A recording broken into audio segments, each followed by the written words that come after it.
Hello everyone, welcome back. हम लोगों ने स्टार्ट करी है नई बुक भारत एक खोज, जो कि जवाहरलाल नेहरू द्वारा रचित है। तो उसके हम लोगों ने चैप्टर नंबर 1 एंड कंप्लीट करने के बाद चैप्टर नंबर 2 स्टार्ट किया है, जिसका नाम है पार्ट का नाम है तलाश। और उसके हम लोगों ने 2 खंड कंप्लीट कर लिए हैं। तो आज हम लोग इसका तीसरा खंड स्टार्ट करने जा रहे हैं, जिसका नाम है भारत की तलाश। पुस्तकों, प्राचीन स्मारकों और विगत सांस्कृतिक उपलब्धियों ने मुझ में एक हद तक भारत की समझ तो पैदा की, लेकिन मुझे उससे संतोष नहीं हुआ। यानी कि जो पुस्तकें और उस प्राचीन स्मारक है, मूर्तियां हैं, संस्कृति है, उन सब से एक मुझे हद तक भारत को समझा तो, लेकिन अभी मैं पूरी तरीके से संतुष्ट नहीं हूँ, यानी संतोष नहीं हुआ। ना ही मुझे वह उत्तर मिला। कुछ सतही आधुनिकता का विचित्र मिश्रण है।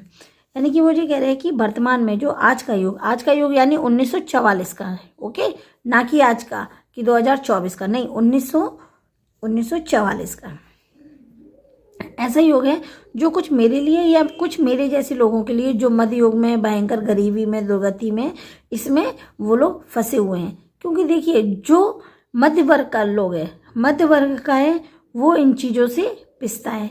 जो गरीब है उसको कोई दिक्कत नहीं होती, क्योंकि वो क्या खाएगा, क्या संचय करेगा। और जो अमीर होता है उसमें भी कोई दिक्कत नहीं होती, क्योंकि वो उनके पास इतना पर्याप्त होता है कि वो खाते भी और अच्छे से संचय भी कर सकते हैं।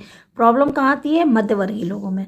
मैं अपने वर्ग और अपनी किस्म के अपने लोगों का प्रशंसक नहीं था। भारतीय संघर्ष में नेतृत्व के लिए मैं निश्चित रूप से मध्य वर्ग की ओर देखता हूँ।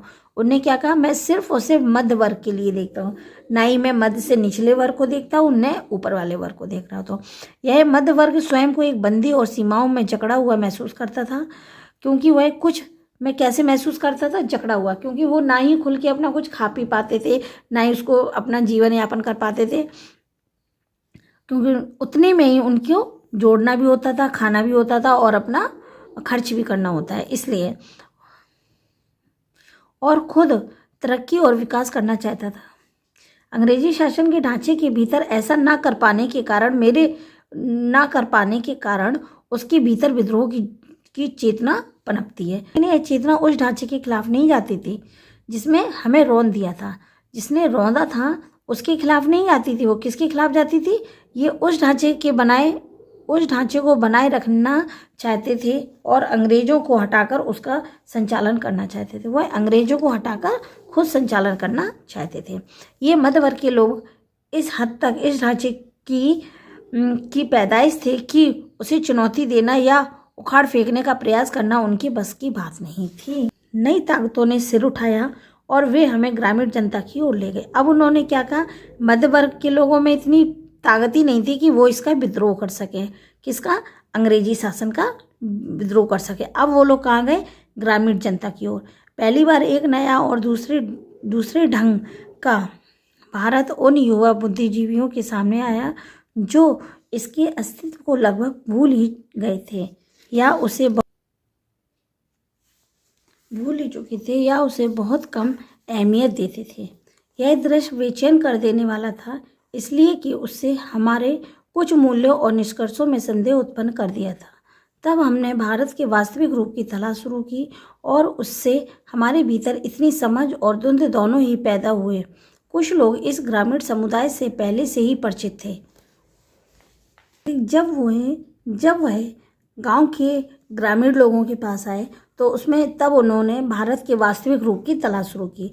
और इसमें बहुत से लोग ऐसे भी थे कि जो पहले से ही गांव के यानी कि ग्रामीण वाली जिंदगी के बारे में समुदाय से पहले से भी वो परिचित थे। इसलिए उन्हें कोई नया उत्तेजक अनुभव नहीं हुआ। पर मेरे लिए यह सही अर्थों में नई तलाश के लिए यात्रा थी। लेकिन वो कहते थे, यानी जवाहरलाल नेहरू कहते थे कि लेकिन मेरे लिए यह एक वास्तव में नई तलाश के लिए ही यात्रा थी। गोया कि मुझे बराबर अपने लोगों की असफलताओं, कमजोरियों का दर्द भरा एहसास रहता था। पर भारत की ग्रामीण जनता में कुछ ऐसा भी था जिसे परिभाषित करना कठिन था। लेकिन जो ग्रामीण जनता थी उसमें कुछ ऐसी बातें थी जिसको हम परिभाषित करना भी हमारे लिए कठिन था। और और वही जो कठिन था कि पर उसमें उसने मुझे बराबर आकर्षित किया। और वही कुछ बातें थी जिसमें पंडित जवाहरलाल नेहरू को उन्होंने आकर्षित किया, उन बातों को। उसमें कुछ ऐसी बात भी थी जो मध्य वर्ग में उपस्थित ही नहीं थी, यानी कि अनुपस्थित थी। मध्य वर्ग के लोगों में वो अनुपस्थित थी, यानी कि उसमें वो बात नहीं थी जो ग्रामीण क्षेत्रीय में लोगों के पास थी। मैं आम जनता की अवधारणा को काल्पनिक नहीं बनाना चाहता। मेरे लिए भारत के लोगों का अपनी सारी विविधता के साथ वास्तविक जो अस्तित्व है, उनकी विशाल संख्या के बावजूद भी, किसकी, भारत में जो एक विशाल संख्या है उसके बावजूद भी मैं उनके बारे में अनिश्चित समुदाय के नहीं व्यक्तियों के रूप में सोचने की कोशिश करता हूँ। यानी कि किसी निश्चित समूह, एक किसी विशेष जाति, उसके लिए नहीं सोचते, वो पूरे समाज, यानी कि वो पूरे किसके लिए सोच रहे हैं, भारत के लिए सोचने की कोशिश कर रहे हैं, पूरा भारत। क्योंकि मैंने उनसे बहुत अपेक्षाएं नहीं रखी, शायद इसलिए मुझे निराशा भी नहीं हुई। मैंने उनसे ज़्यादा अपेक्षाएं नहीं रखी भाई, इसीलिए हमें ज़्यादा निराशा नहीं, क्योंकि किसी चीज़ से जितनी आप अपेक्षा रखते हो उतनी ही हमें निराशा होती है। मैंने जितनी उम्मीद की थी उससे कहीं अधिक पाया। मुझे सूझा कि इसका कारण और इसके साथ ही उसमें एक प्रकार की और दृढ़ता और अंतःशक्ति मिलती है। उसका कारण भारत की प्राचीन संस्कृति ही परंपरा, जिसे उन्होंने कुछ अंशों में अब भी बचाए रखा है। पिछले 200 वर्षों में उन्होंने जो अत्याचार झेला है, बहुत कुछ तो उसी के कारण समाप्त हो गया है। यानी कि जो भी और इसमें समस्याएं थी, परेशानी थी, वो तो आधे से ज़्यादा कब हो गया कि जब 200 वर्ष पहले उन्होंने जो अत्याचार झेला है, परेशानियां झेली हैं, उसी के ही कारण वो समाप्त हो गया है। फिर भी कुछ तो ऐसा बचा है जो सार्थक है, और उसके साथ ही बहुत कुछ ऐसा है जो निरर्थक के कारण वो नष्ट हो गया है। तो चलिए आज का वीडियो यही स्टॉप करते हैं, और इसी के साथ ये चैप्टर नंबर 2 तलाश, जिसका खंड है 4, तो ये आज स्टॉप। ये नेक्स्ट वीडियो में मिलते हैं खंड 5 में, चैप्टर नंबर 2 तलाश के खंड 5 में मिलते हैं। तब तक के लिए बाय, टेक केयर।